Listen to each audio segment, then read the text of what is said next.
Hello, and welcome to the Juvenile Justice Data Mini Webinar. My name is Erin Yarbrough Christian, and I am a non-traditional educational programs manager with the Department of Federal Programs and Oversight. This slide displays the three tenets that drive the work here at the Department of Education. They include academics, student readiness, and educators.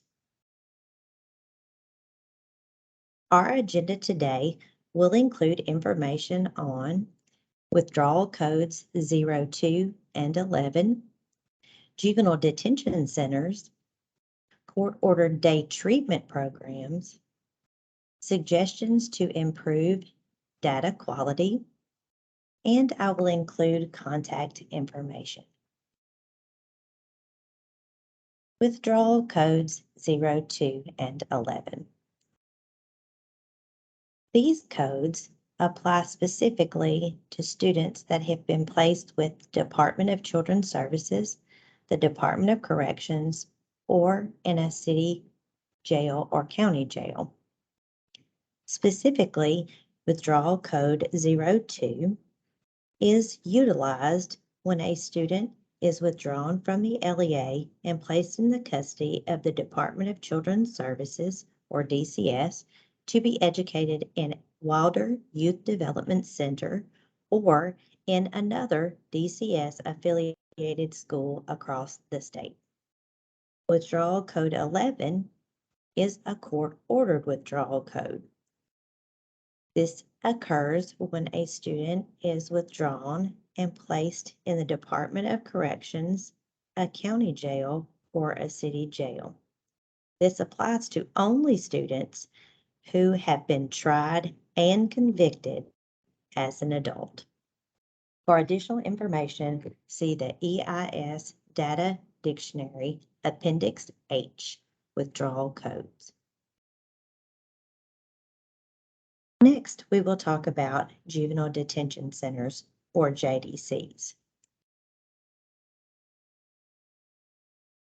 Under Tennessee Code Annotated 49-6-3023, districts must provide educational services to students incarcerated in JDCs licensed by DCS.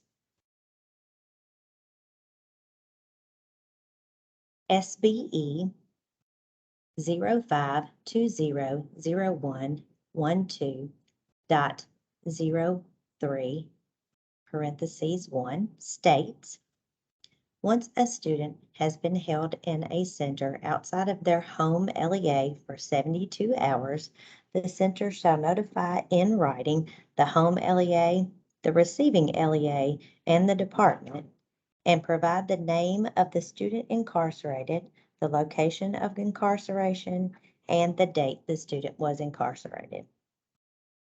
Later, we will discuss the JDC codes, which constitute the notification to the department. Instructional days and record transfers.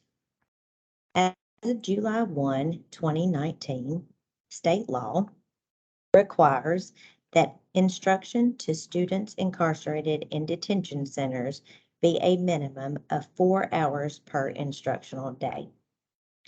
Record transfer and instruction are encouraged to occur immediately and are subject to the following timelines. By the 5th instructional day, the receiving LEA will contact the sending LEA for records. By the 10th instructional day, the sending LEA will ensure that all records are sent to the receiving LEA. By the 15th instructional day, the receiving LEA will create an educational service plan with the sending LEA, and no later than the 20th instructional day, instruction will begin. Now, these timelines apply only to general education students, as IDEA requires that we provide services by the 10th day for special education students. Juvenile Justice Point of Contact.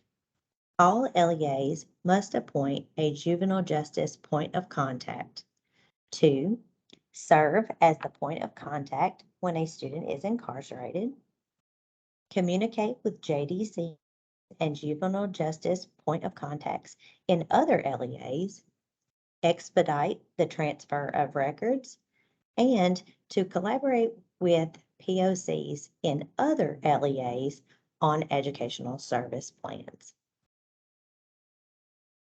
For general education students, when a JDC notifies an LEA that a general education student has been detained, the student remains enrolled in the LEA regardless of the location of the JDC.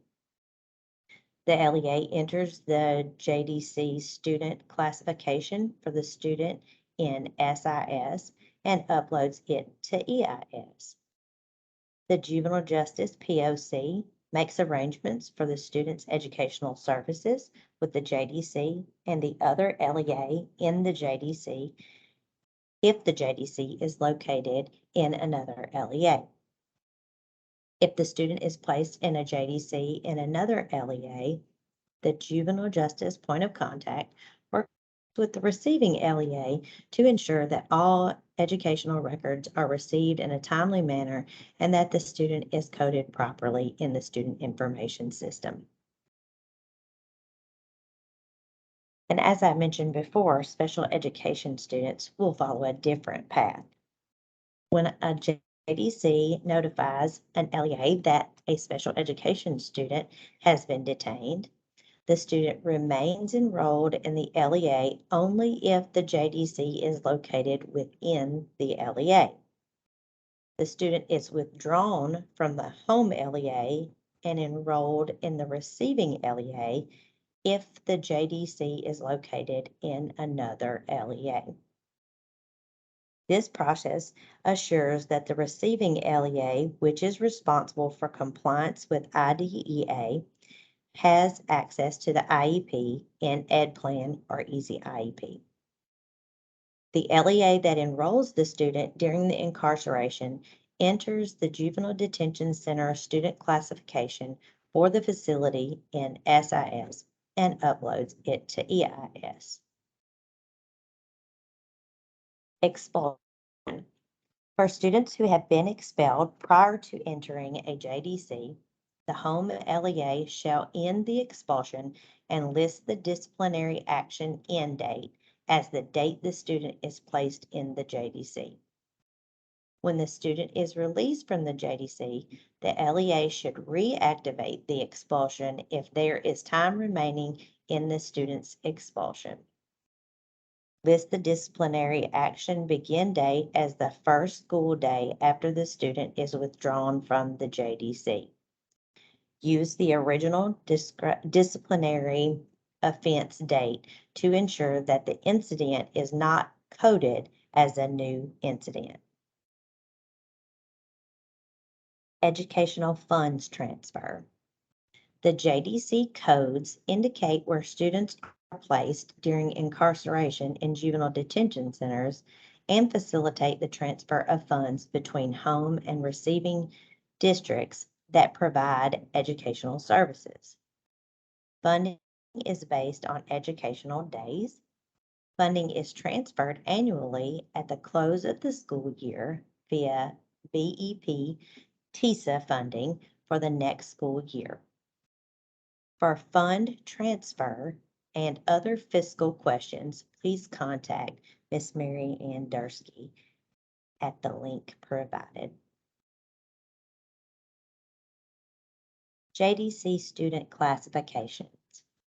As shown on the next slide, each of the state's 17 JDCs has a separate student classification.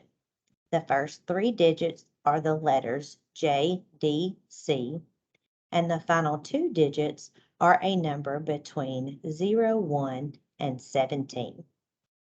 The date the student enters the JDC is the student classification begin date, and the date the student leaves the JDC is the student classification end date. Do not auto-populate the JDC student classification end date as the last day of the school year or any other date. And here are those classification codes, including the JDC's name for your reference. Now let's practice what we have learned. JDC Scenario number 1. We have a general education student in Volunteer County who committed a crime and is detained at the Madison County JDC. We remove him from our roll.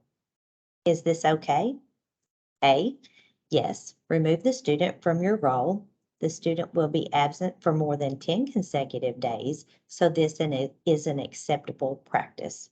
Or B, no, the student should keep the student enrolled in Volunteer County and enter the JDC 06 Madison County Juvenile Detention Center Student Classification Code in SIS EIS.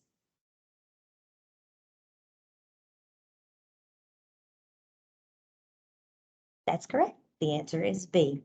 No, the LEA should keep the student enrolled in Volunteer County and enter the JDC 06 Student Classification Code. The reason for this is that the student is a general education student. He should remain enrolled in the county and be coded as JDC 06. Madison County must provide educational services for the student during his or her time at Madison County JDC. The JDC 06 Student Classification Code will be used to transfer funds from Volunteer County to Madison County at the end of the school year for instructional days during the incarceration. JDC Scenario 2. We have a student, Matthew, who is enrolled in Simpson County and receives special education services for emotional disturbance. He is now detained at Rutherford County JDC for a crime he committed. Do I keep him on our roll? A, yes. Code Matthew as JDC 09 and keep him on your roll. Or B, no. Withdraw Matthew. Rutherford County should enroll Matthew and enter the JDC 09 Rutherford County Juvenile Detention Center Student Classification in SIS. That's correct. B. No, withdraw Matthew. Rutherford County should enroll Matthew and enter JDC 09, the student classification in SIS EIS. The reason for this is because Matthew is receiving special education services. He must be withdrawn from the sending LEA and be enrolled in the LEA in which the JDC is located so that they have access to his IEP. JDC Scenario 3. Recently had a student, Adam, from our LEA that was arrested. He is a general education student. He committed a crime and was placed in DCS custody. I think DCS is looking for a bed for him in a residential treatment facility, but for the time being, he is in the Bedford County JDC. I removed him from our roll as he is now in DCS custody and wanted to make sure that that was the right thing to do. Was it? A, yes. B, no. Very good. B, no. Adam should remain enrolled in the LEA and be coded as JDC 01. That is because Adam is a general education student. He should remain enrolled in his home LEA and be coded as JDC 01 to reflect his placement at Bedford County JDC. Even though Adam was placed in the custody of DCS, the JDC is not a DCS educational program. So he has not been withdrawn to a DCS educational placement. However, Adam will be withdrawn using withdrawal code 02 when he goes to a DCS residential treatment facility which is an educational placement. Student Classifications Research Query. To check your data in EIS, log in as a district or school user. Select Data Reports Research Queries. Select the Student Classifications Research Query. Select Student Classifications and the code for the facility of interest. For example, select JDC 01, Bedford County JDC for the Bedford County Juvenile Detention Center.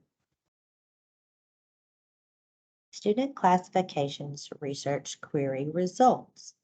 JDC Bedford County JDC 01. To run the query, select View Report. To download in CSV or Excel format, use the file icon to the right of Find Next. The research query results include a record for each student flagged with the JDC 01 Bedford County JDC Student Classification. School and student identifiers are on the left. The JDC 01 Student Classification is on the right.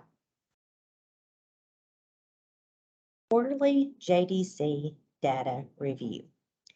FPO provides JDC placement and instructional day data to sending and receiving LEAs to review quarterly. LEAs review the data, identify discrepancies, submit revisions to CIS, EIS, and contact the NEP team for assistance if needed. Now we will talk briefly about court-ordered day treatment programs. Qualified court-ordered day treatment programs. Under Tennessee Code Annotated 493308, LEAs must allocate funding to qualifying day treatment programs in the amount equal to the per pupil, state and local funding, provided that the facility operates as an approved Category 1 special purpose school. The facility provides a minimum of 32 hours per week of educational instructional services. The student was court-ordered into the treatment program. The student is enrolled in the LEA and was enrolled in the LEA in the previous academic year, and the student is not in the custody of DCFs.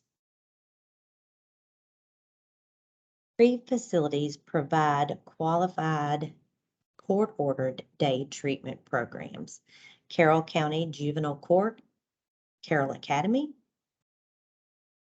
Montgomery County Juvenile Court, Teen Learning Center, run by Genesis, and Rutherford County Juvenile Court, Teen Learning Center, also run by Genesis. QDToo 00 Student Classification. Students attending court-ordered day treatment in one of the three facilities under these conditions should remain enrolled in the home LEA and be coded with the QDT 00 student classification. Time for another test. We have a student, Selena, who has been court-ordered to Genesis Academy to complete a 90-day program. She is currently a 9th grade student in our LEA. How should we proceed? A, Selena should remain on the roll and be coded with the QDT 00 student classification. B, Selena should withdraw from the LEA as she is now attending a private school. C, Selena should remain on the roll and be coded with the KN student classification as she is attending a treatment program. I knew you would get it. The answer is A. Selena should remain on the roll and be coded with the QDT 00 student classification. Selena has been court-ordered into an approved program and must remain on the roll for the LEA. The LEA should use the QDT 00 student classification to code her in its student management system. Now I would like to give you some suggestions to improve your data quality. First, regularly collaborate with attendance, EIS, federal programs, and other colleagues to ensure that your data are coded properly. Frequently check your data in your student information system and EIS and upload revisions as needed.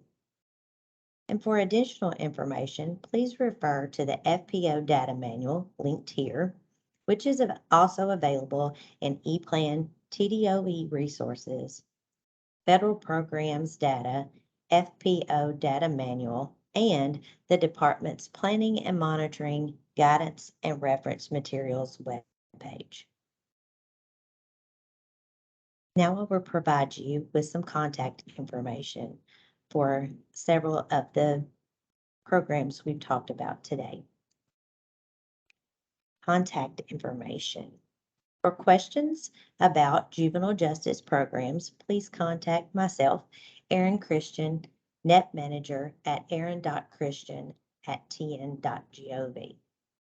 For juvenile detention center data and coding questions, please contact Trish Kelly, Data Manager at trish.kelly@tn.gov. For EIS errors and restaging problems, please contact the District Technology Support Team at dt.support@tn.gov. And any of the blue links are clickable for your convenience. Thank you so much for serving kids in the state of Tennessee. We appreciate you attending this webinar. Thank you.